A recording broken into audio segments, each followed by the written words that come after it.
అందరికీ నమస్కారం, ఉద్యమ వందనాలు. ముఖ్యంగా ఈరోజు దేవరకొండ కోట గురించి చిన్న విషయాన్ని వినిపించుకోవాలని అనుకుంటున్నా.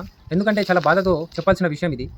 మనం గోల్కొండ కోటని గిట్ట చూసుకున్నట్లయితే గోల్కొండ కోట కంటే ఇది 10 రెట్లు పెద్దదిగా విస్తీర్ణంలో గల ఈ కోటని ఈరోజు చాలా కనుమరుగైపోతుంది. ఎందుకంటే బాధతో చెప్తున్న విషయం ఏంటంటే ఇక్కడ కోట గోడలని కూలిపోవడం, ప్రభుత్వం దీన్ని నిర్వీర్యం చేయడం, ఇక్కడ నిధులు కేటాయించిన నిధులని వేరే వాళ్ళు దోచుకోవడం, ఆ సంపదలని మొత్తం కొల్లగొట్టడం, దీన్ని పర్యాటక కేంద్రంగా చేయాల్సిన కోటని ఈరోజు వదిలేయడం చాలా బాధాకరమైన విషయం.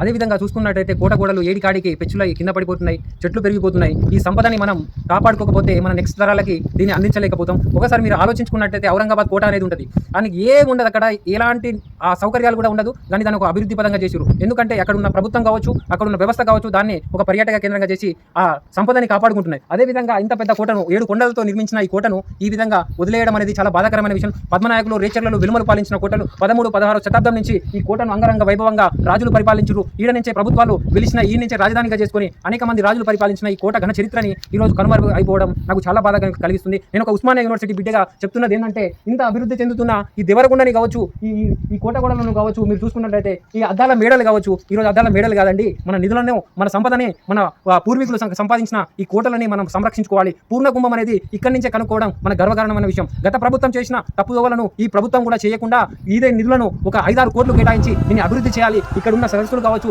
ఇక్కడ ఉన్న భూగర్భ జలాలు కావచ్చు, ఇప్పటికీ ఆ రాళ్లలో నీళ్లు నిల్వ ఉండడం అనేది చాలా గర్వదగిన విషయం. 48 డిగ్రీలు ఎండ కొడుతున్నా కానీ నీళ్లు ఉంటున్నాయి. ఇక్కడ శివాలయం కావచ్చు, రామాలయం కావచ్చు, ఈరోజు కనుమరుగైపోతుంది. కాబట్టి దీన్ని ఒక పర్యాటక కేంద్రంగా చేయాలని మేము గట్టిగా డిమాండ్ చేస్తున్నాం. రానున్న రోజుల్లో 5 సంవత్సరాల్లో ఈ ప్రభుత్వంలో దీన్ని పర్యాటక కేంద్రంగా చేయకుంటే మేము భారీ ఎత్తున ఇక్కడి నుంచి ఉద్యమం చేయాల్సిన అవసరం అని నువ్వు వస్తుందని కూడా ఈ సందర్భంగా తెలియజేస్తున్నా. ఇదే ప్రభుత్వం కానీ ఇదే నిర్వీర్యంగా చేస్తే ఈ కోట గోడలు ఒక 2-3 సంవత్సరాల్లో కనుమరుగైపోవడం అనేది ఖాయమని కూడా హెచ్చరిస్తున్నా. అదేవిధంగా దీన్ని ప్రభుత్వము కావచ్చు, కేంద్ర ప్రభుత్వం కూడా నిధులు కేటాయించి దీన్ని మన ఈ సంపదను ఎల్లవెల్లలా మనం సంరక్షించుకోవాలి. దీని ఒక ఇక్కడ కింద నుంచి చూసుకున్నట్టయితే మెట్ల మార్గం కావచ్చు, ఈ కోట గోడలు కావచ్చు, ఈ కోటలకున్న ఆ చెట్లను తొలగించి చాలా మంచిగా ఈ ప్లేస్ ని అభివృద్ధి పదంలో తీసుకురావాలని ఈ ప్రభుత్వాన్ని విన్నమించుకుంటున్నా. అదేవిధంగా ఇక్కడ ఉన్న ఎమ్మెల్యే బాలునాయక్ గారికి కూడా రిక్వెస్ట్ చేస్తున్నా, ఈ నిధులను తీసుకొచ్చి దీన్ని ఒక పర్యాటక కేంద్రంగా అభివృద్ధి పదంలో తీసుకురావాలని. ఇలాంటి పర్యాటక మంచి ప్లేస్ ని, మంచి కొండలని, ఈ కొండలను కూడా మనం కాపాడుకుంటే మన నెక్స్ట్ తరాలకి మనం చాలా అభివృద్ధి పదంలో తీసుకుపోతామని, దీనివల్ల దేవరకొండ చాలా అభివృద్ధి కూడా చెందుతుందని, ఇక్కడ గిరిజన ప్రాంతాల్లో ఉన్న మన ప్రజలు కూడా